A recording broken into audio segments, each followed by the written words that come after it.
Clint Eastwood once turned down $4.5 million for a dusty Cobra he bought in 1965 for $7,000. Why? Because to Clint, these cars aren't just machines, they're memories on wheels. Today we're diving into the 10 rarest rides in his secret stash, and wait till you see the one Ford tried to destroy. It's not just a collection, it's a time machine built in steel, speed, and cinema. Number 10, 1968 Ford Mustang GT 390 Bullitt. This isn't just a car, it's a heartbeat. A rumble that once echoed off San Francisco's steepest streets, with Steve McQueen behind the wheel and Hollywood history in the making. Yes, this is that Mustang, the Bullitt Mustang, the same Highland Green beast that defined what a movie car could be.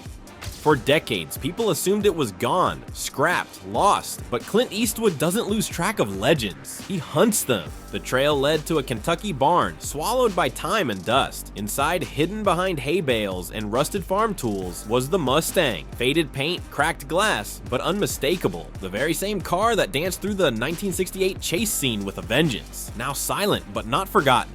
Clint negotiated the sale in silence. No press, no announcement, just one man honoring a promise. Because back in 1968, McQueen told him, "If I ever let it go, it's yours." Under that hood sits a 390 cubic inch V8 tuned by Max Belkowski with a low growl so fierce it forced camera cars to play catch up.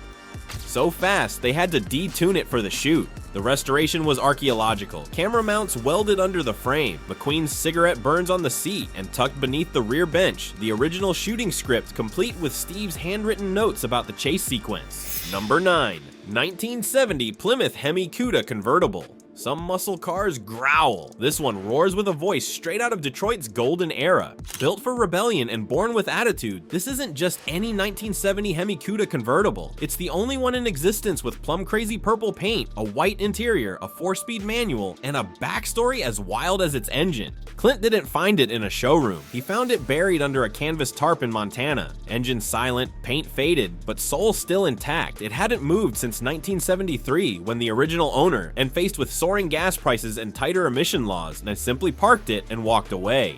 Odometer just under 16,000 miles. Glove box still holding the original window sticker. The tires cracked but original. The dream still breathing. Under that iconic shaker hood lives the 426 cubic inch Hemi, an engine so notorious Chrysler lied about its horsepower just to keep the insurance companies off their backs. They said 425, the dyno said 465. This one, engine number 0440, was hand tested before it ever saw pavement. Clint didn't send this car to just any restoration shop either. He sent it home to the same men who built it in 1970, the same guys who knew where every wire ran, where every bolt belonged, and what shade of purple took 3 coats to match. One of the original paint mixers, now in his 70s, nearly dropped his coffee when he saw the car again. "You're kidding me," he said. "That purple bastard's still alive?"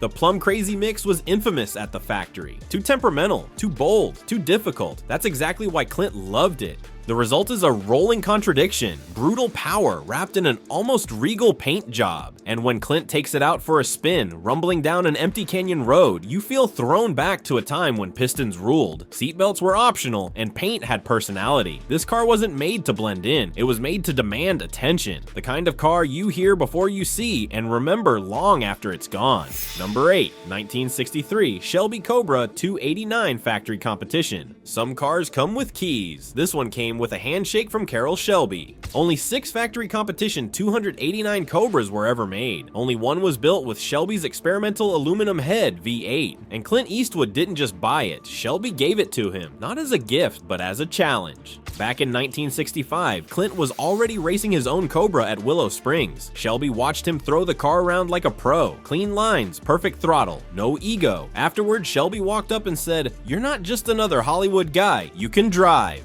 Then he handed him the keys. Under that featherweight hood sat a 289 cubic inch Ford V8, the prototype for Shelby's GT40 program. About 385 horsepower, special cam timing, and aluminum heads light enough to shave serious weight off the nose. The whole car was 29 pounds lighter than a modern Miata and meaner than anything else on the track. During restoration, they found Shelby's cigarette burn still on the passenger seat from that original test drive. The glove box still had handwritten tuning notes from Shelby himself taped to the inside. Every oil change, every plug swap, every race logged and preserved.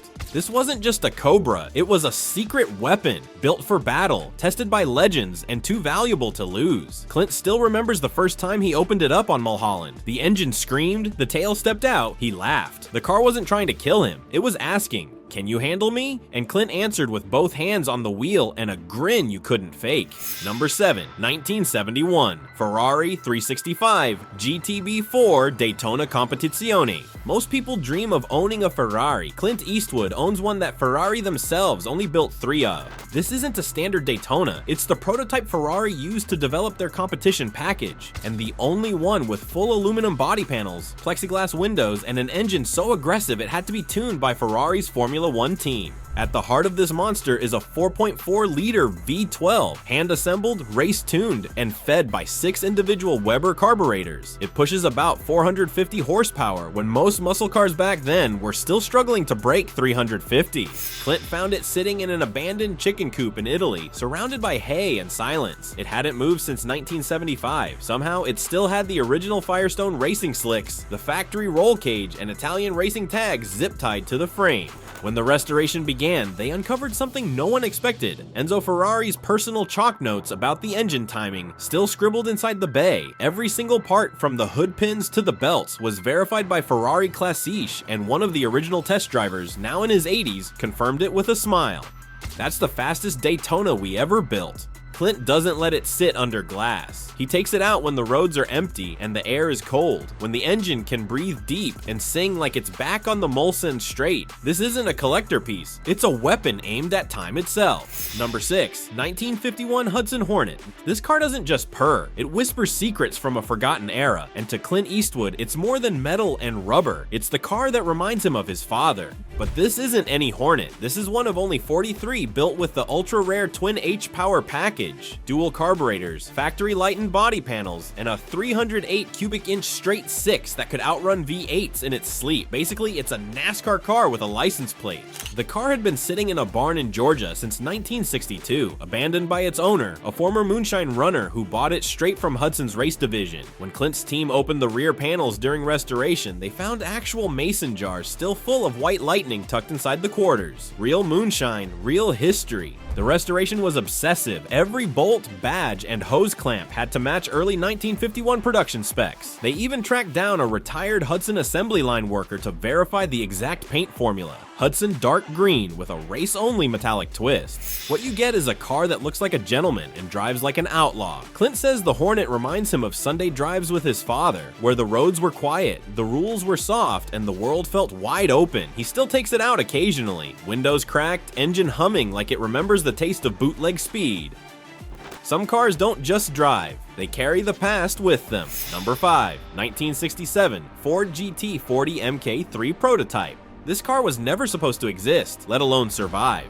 Clint Eastwood owns the only known aluminum monocoque GT 40 MK3 street car, a one-of-a-kind ghost that even Ford executives had forgotten about. This wasn't a production car, this was a prototype, the missing link between Ford's Le Mans winning GT40 race cars and their ultra-rare street-legal variants. Only 7 MK3s were ever built. This one is lighter, faster, and stranger. Instead of a steel chassis, it used experimental aluminum construction that shaved about 300 pounds off the total weight. Under the rear clamshell sits a 289 cubic inch V8, race-tuned with Weber carburetors hand-adjusted by Carroll Shelby's personal mechanic. Output around 306 horsepower. Curb weight about 2,200 pounds. Lighter than a Civic, built to leave Ferraris in the dust. Where was it? Hidden in a Michigan barn, stashed away by a Ford engineer who couldn't bear to watch it get crushed when the program shut down. He kept it secret for 30 years, tucked behind stacks of blueprints and parts bins until Clint tracked him down. During restoration, they found Henry Ford II's personal inspection signature stamped on the chassis plate. The original dyno sheet was still folded in the glove box, showing it was tested at Holman Moody, Ford's elite racing division, and the restoration crew wasn't hired, they were reunited. Original GT40 team members, some in their 80s, came out of retirement to bring this aluminum legend back to life. Today it looks like a time capsule from the racetrack. Raw, low, deadly quiet until you fire it up.